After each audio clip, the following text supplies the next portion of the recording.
This is witchspace news for Friday the 14th of March 2025. I'm Commander Buur.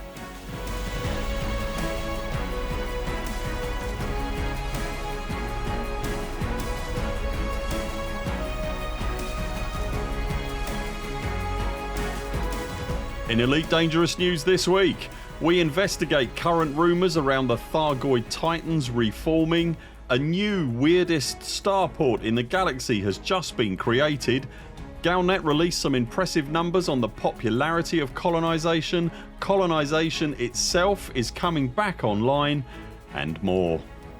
If you enjoy our videos, consider subscribing to the channel and remember to ping the little bell to make sure you see all our content and community posts. And if you'd like to help support our channel, links to our Patreon and everything else are in the description below. Brace yourself, I'm going to need you to be strong straight out the gate here. The ever popular gold and chrome paint jobs, not the brushed metal ones but the actually super shiny, you can see your face in them, are so shiny you can actually see the future in them, those gold and chrome paint jobs are now available on the Frontier store for all the currently released next gen new ships. That's the Python Mark II, the Type 8, the Mandalay and the Cobra Mark V. If you're wondering what something as gorgeous as say a Mandalay or a Cobra Mark V wearing a chrome paint job looks like, then it looks like this. As at the time of recording we have absolutely no idea how long these paint jobs will be available, and it's not stated on the store anywhere that we can see, so it's entirely possible they may be a time limited thing, but FDEV do generally give a heads up before they take these particularly delicious paint jobs off of sale, and of course if we hear anything in future we will do our utmost to let you know. It bears repeating as well, the super reflective paint jobs such as those on screen now are chrome and gold and should not be confused with chromed and golden, which are of the matte finish brushed metal variety. And if you're wondering what a Type 8 in gold looks like, then it looks like this. Each of the paint jobs we've mentioned comes in at the princely sum of 10,000 arcs. There is also an ongoing sale on the FDEV store right now, meaning some ship kits and paint jobs from across the range are reduced by around 30%. So if you've been holding out for something shiny, now would be a good time to check. And just worth a mention as well, all FDEV games are on sale on Steam at the moment, including Elite Dangerous and the Odyssey expansion, which are 70% off and 35% off respectively. That sale ends on March the 20th in case you're looking for that absolutely crucial 11th account. Everything we've talked about here you'll find linked below. If you've spent any serious time completing missions at surface settlements in Elite Dangerous Odyssey, or even just raiding those same settlements and relieving them of their worldly possessions, then it's quite likely that at one time or another you will have crossed paths with the indispensable tool that makes navigating those settlements a breeze. I am of course referring to the excellent Odyssey map guide, or O.M.G as it's known, created by Commander Quizengine. Commander Quizengine very sadly passed away over a year ago now, and so it was inevitable that the website that hosted Quiz's fine works was always going to disappear at some point, and that time has now unfortunately come. I am very pleased however to be able to report that Quiz had the foresight to upload an offline version of the web-based tool to the online code repository GitHub, and so Quizengine's O.M.G tool will continue to provide the invaluable assistance that it always has since the early days of Odyssey, ensuring that Commander Quizengine's legacy of assistance to his fellow commanders lives on. I'm very proud to be able to say that Commander Quizengine was a member of the Buur Pit squadron, and from my many conversations with him I can confirm that he would be delighted to know that his work was still useful to the commanders of the Elite Dangerous Galaxy after his passing. You'll find a link to Commander Quizengine's downloadable Odyssey map guide in the description below this video. There's been a degree of nervousness around all things Thargoid in the bubble of late, particularly around the now shattered remains of the 8 invading Titans. We'll return to those in just a second, but the current air of nervousness has undoubtedly been exacerbated by the sudden appearance and subsequent disappearance this week of Thargoid conflict zones in one particular system on the northern fringes of the bubble, a fact we reported on earlier this week in the video that you'll find linked on screen now. We've received a number of reports demonstrating a degree of nervousness around the Titans specifically that pertain to the apparent coalescing of the shattered pieces, as though the Titans were attempting to reform, rebuild and repair themselves. As a result of this general undertone of suspicion directed toward the dead invading megavessels, many commanders have been, once again, visiting the derelict husks and, as a result, have seen Thargoid ships themselves emerge from hyperspace and, in some cases, apparently begin attacking. I have to say a huge thank you to everyone that contacted us about this, and off the back of these reports and rumours, Rini and I decided to ourselves investigate, visiting at least 4 different Titan wrecks and passively witnessing what transpires.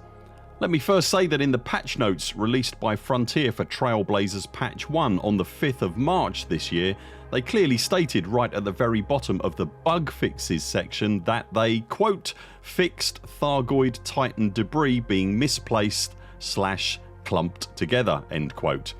And from the Titans that we visited today, I have to say it didn't appear to me that they were reforming.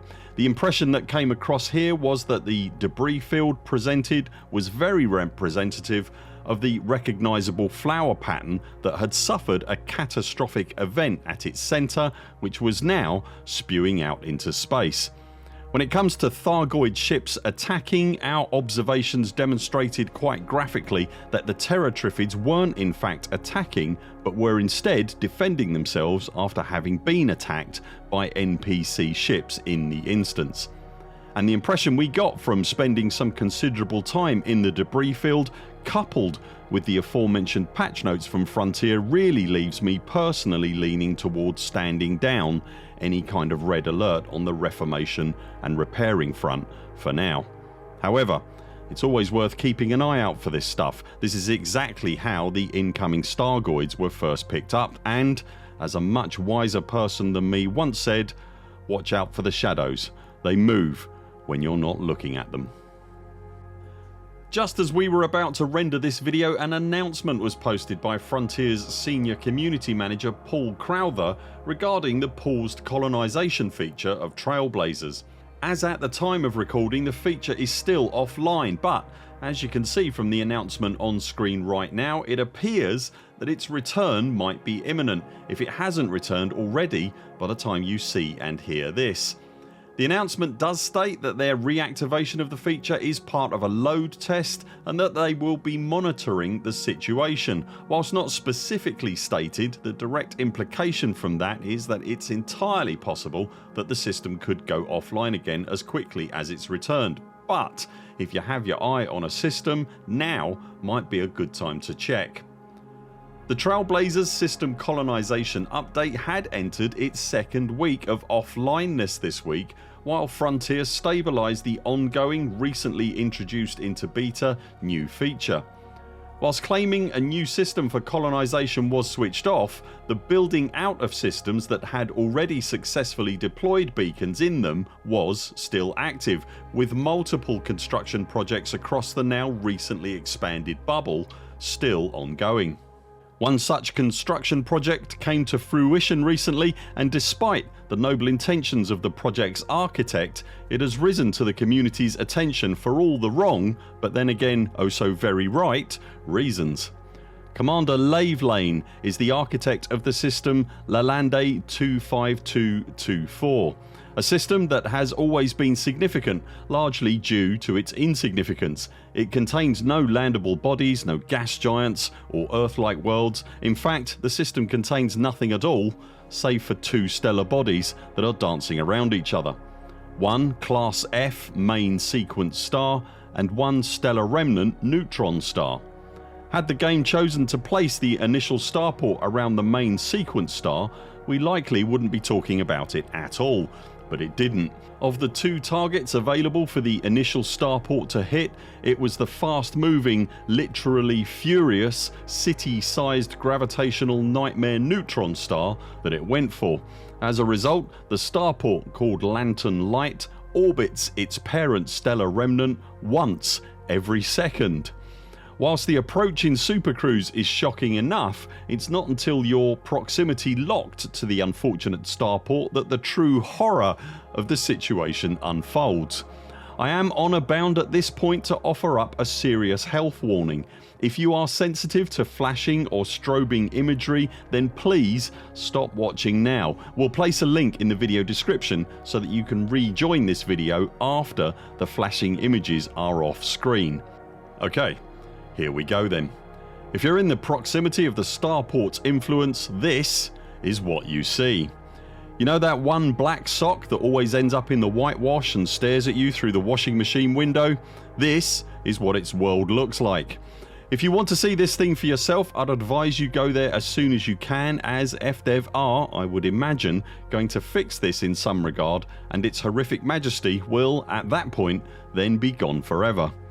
We're just leaving a bit of room for our photosensitive commander friends to come back in, and we'll continue with the non-flashy stuff.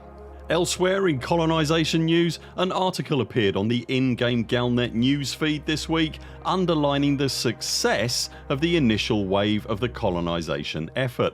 The piece contains suitably themed and slanted opinions from representatives from the 3 major superpowers, Empire, Federation and Alliance, but it also contained comments from the colonisation effort initiators themselves, the Brewer Corporation, on the precise numbers involved in Trailblazers up to the point of publication. As a result, we now have a fuller picture of the amount of systems colonised over and above the initial numbers that FDEV released last week. In total, before the door closed on the beta, 26,684 systems were claimed. Of those claimed systems, 13,165 went on to have a colonisation beacon deployed and the colonisation process started. As a result of those so far colonised systems, 24,037 new starports and outposts have been built in the galaxy, with 14,216 new surface installations of one flavour or another appearing. Overall, the initial wave of colonisation has, so far at least, resulted in 983,599,593 units of cargo being delivered to active construction sites. It's so far been largely very well received by the player base, and when it does make a full return, those already huge numbers are only going to go up.